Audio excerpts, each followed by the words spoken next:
بسم اللہ الرحمن الرحیم۔ السلام علیکم جماعت پنجم۔ جیسے کہ آپ لوگ اس کتاب کی پہلی حمد خدا کی شکر گزاری کی پڑھائی اور لکھائی کا کام کر چکے ہیں، تو اب آپ لوگ اس کی دوسری نظم یعنی نعت کی پڑھائی آج ہم کریں گے، اور اس کے شاعر کا نام ہے ضیاء الحسن ضیاء۔ تو چلیے پڑھنا شروع کرتے ہیں۔ رسول ہاشمی تم ہو، حبیب کبریا تم ہو،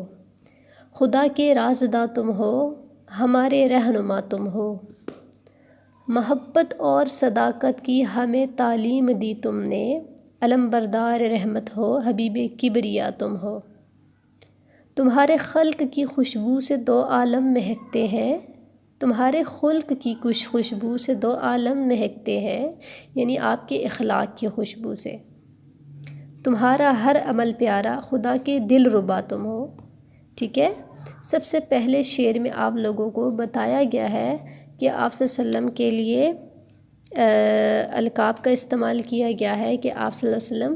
ہاشمی ہے، رسول ہاشمی، یعنی آپ کا خاندان ہاشمی تھا۔ پھر آپ کو کہا گیا ہے حبیب کبریا، یعنی آپ صلی اللہ علیہ وسلم اللہ تعالیٰ کے دوست ہیں، اللہ تعالیٰ کے رازدان ہیں، یعنی آپ اللہ تعالیٰ نے آپ سے اپنے راز آپ پر ظاہر کیے ہیں۔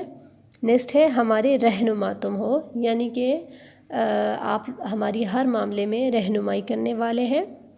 نیکسٹ میں بتایا گیا ہے کہ محبت اور صداقت، یعنی آپ صلی اللہ علیہ وسلم نے محبت کو پھیلایا، محبت سے رہنے کی ہمیں تعلیم دی، صداقت کی ہمیں تعلیم دی، یعنی ہمیں سچ بولنا سکھایا ہر حال میں۔ علم بردار رحمت ہو، یعنی آپ صلی اللہ علیہ وسلم رحمت کا جھنڈا پکڑ کر چلنے والے ہیں۔ ٹھیک ہے، آپ کو یہ تمام آپ کے القاب ہیں جو آپ کو عطا کیے گئے ہیں، اور لقب وہ نام ہوتا ہے جو کسی خوبی کی وجہ سے یا خامی کی وجہ سے ظاہر ہو، لیکن یہاں یہ آپ صلی اللہ علیہ وسلم کی تمام خوبیاں ہیں، انہی کی وجہ سے یہ آپ کو القاب دیے گئے ہیں۔ ٹھیک ہے، اس کے بعد ہے تمہارے خلق، یعنی آپ کے اخلاق کی خوشبو سے دونوں عالم مہکتے ہیں، یعنی یہ دنیا بھی اور اگلی آنے والی دنیا، یعنی مرنے کے بعد جو زندگی شروع ہوتی ہے اس میں بھی اللہ تعالیٰ آپ کو اعلیٰ اور بلند مرتبہ عطا فرمائیں گے، اور اس دنیا میں بھی آپ صلی اللہ علیہ وسلم نے اپنے اخلاق سے پورے معاشرے کو بدل دیا، تو اسی طرح قیامت میں بھی آپ کے حسن خلق کے ہم سب امیدوار ہیں۔ تمہارا ہر عمل پیارا، خدا کے دل ربا تم ہو، یعنی اللہ تعالیٰ کے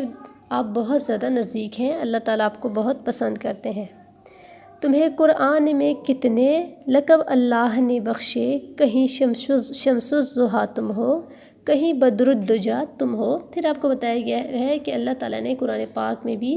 نبی کریم صلی اللہ علیہ وآلہ وسلم کو القاب دیے ہیں، لقب بخشے ہیں، یعنی آپ صلی اللہ علیہ وسلم کی خوبیوں کی وجہ سے مخصوص نام عطا کیے ہیں۔ شمس الضحیٰ کہا جاتا ہے کہ روشن سورج کو، شمس سورج، ضحیٰ روشن، آپ صلی اللہ علیہ وسلم کو روشن سورج کہا گیا ہے آپ کے حسن خلق کی وجہ سے، آپ کی اعلیٰ ظرفی کی وجہ سے۔ اور پھر جیسے کہا گیا ہے بدر الدجیٰ، تو بدر الدجیٰ سے مراد ہے سیاہ رات کو روشن کرنے والا، یعنی اللہ تعالیٰ نے آپ کو اتنی خوبیوں سے نوازا ہے کہ آپ صلی اللہ علیہ وآلہ وسلم عرب کے جاہل معاشرے کو جہالت سے نکال کر علم کی طرف لانے والے ہیں۔ تمہیں کو رب عالم نے بلایا عرش اعظم پر، نبوت ایسی پائی ہے امام الانبیاء تم ہو،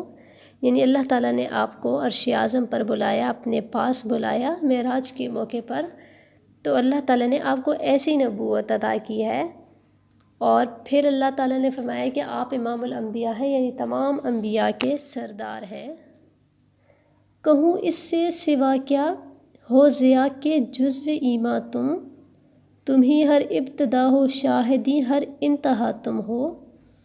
پھر شاعر یہ کہتے ہیں کہ ضیاء وہ اپنے نام کا یعنی تخلص استعمال کر رہے ہیں کہ کہوں اس سے سوا کیا ہو ضیاء کے جزو ایماں تم، یعنی آپ صلی اللہ علیہ وسلم کی تعلیمات پر عمل کرنا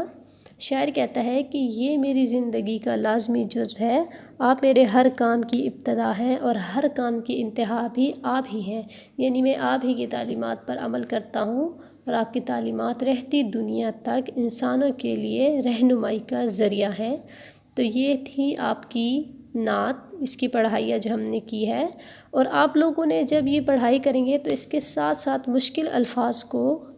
انڈر لائن کر لینا ہے، اس کے نیچے لائن لگا لینی ہے تاکہ آپ کو اچھی طرح معلوم ہو جائے کہ کون سے الفاظ مشکل ہیں، اور پھر اس کی آپ نے بار بار مشق کرنی ہے، یعنی لکھنے کی پریکٹس کرنی ہے۔ تو آج کے لیے اتنا ہی کافی ہے۔ نیکسٹ میں آپ کو اس نظم کی